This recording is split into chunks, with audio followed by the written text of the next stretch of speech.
In Paradise, c'est notre nouveau projet de création. On avait en fait envie de travailler sur des choses qui nous ont touchés au cours de nos 5 dernières années en fait, de compagnie.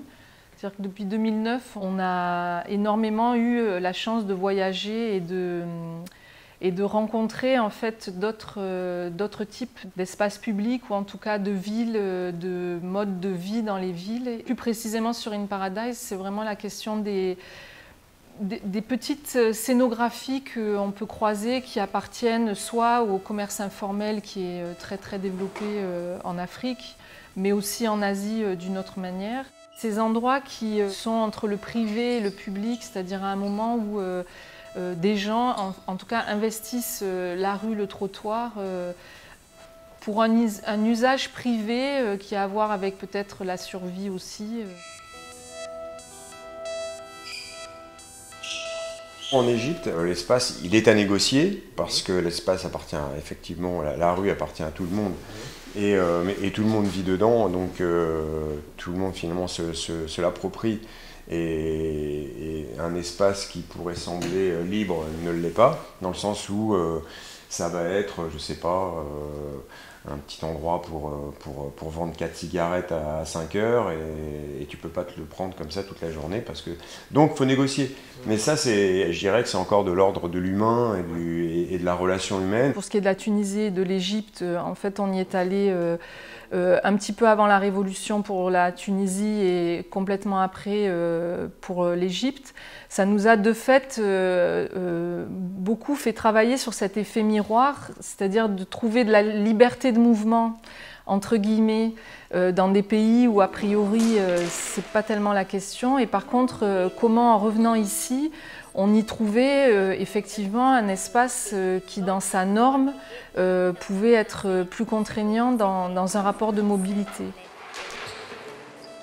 Ce projet-là, c'est un peu le laboratoire en question de comment traduire en fait toute une accumulation d'impressions, de belles aventures aussi qu'on a pu vivre et comment les unes enrichissent les autres en fait.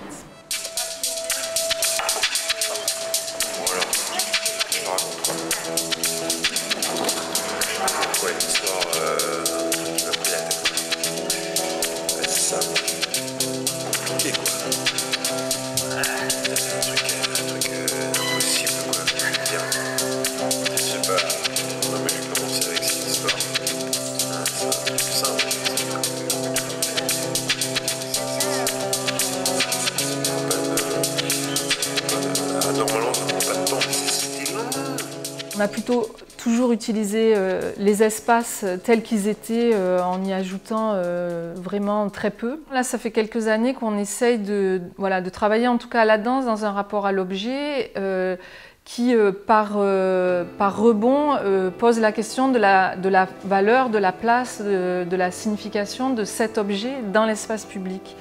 Et pour ce projet-là, en plus, on prend des objets de peu, mais on n'a pas envie de les laisser à l'endroit où ils sont.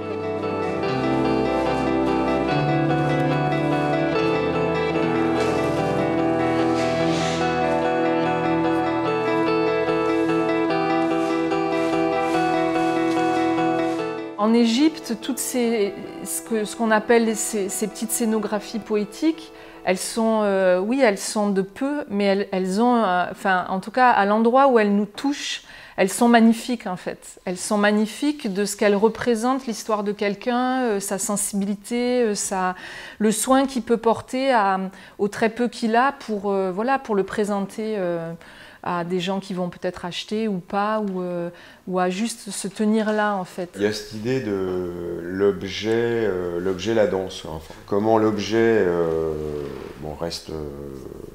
reste ce qu'il est dans sa fonctionnalité, mais en même temps, à un moment, il fait partie de la danse et comment on l'intègre dans les mouvements. En plus, on essaie de travailler dans l'accumulation, donc on a beaucoup de chaises, etc. Et du coup, comment ils reconstruisent aussi l'espace, comment en fait on retravaille c'est les scènes aussi avec cette accumulation et comment ils peuvent devenir ce qu'ils sont dans la réalité et en même temps ce qu'ils peuvent devenir dans la fiction, dans ce qu'on leur donne en fait à être. Ton rôle toi-même. Il faut s'ouvrir. Tu ne trouves pas comment à nouveau ce qui te bloque. L'objet est inerte, c'est notre propre capacité à tu vois, le regarder autrement, lui donner une autre valeur, une autre portée, une autre capacité de sens en fait qui fera la différence. Et là, l'enjeu de la résidence en ce moment, c'est vraiment ça. On commence à faire des sortes de premiers filages pour essayer de voir comment toutes les matières qu'on a accumulées toute cette année voilà, s'emboîtent les unes par rapport aux autres et comment on arrive à raconter quelque chose en fait. On n'a pas envie de raconter comment c'est pas cool nécessairement dans d'autres pays, c'est plutôt comment ces pays-là te poussent en énergie, te perturbent, t'agitent et de ça, qu'est-ce qu'on en fait pour aller encore vers une autre narration qui là actuellement nous échappe complètement.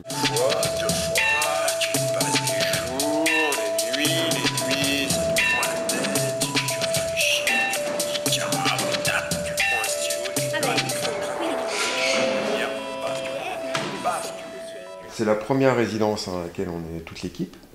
Donc découverte de tout le monde déjà, des corps. Dans l'équipe, il y a les anciens qui ont partagé déjà ces voyages, etc.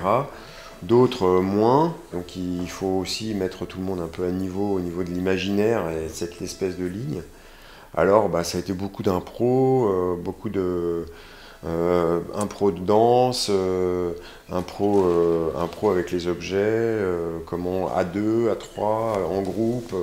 Et vraiment, c'est vraiment une histoire là de se brasser aussi corporellement. C'est le corps et les danseurs en fait. Et je dirais avant tout ça, c'est chacun d'entre nous dans ce qu'il est en fait, qui devient porteur du sens du spectacle et du projet.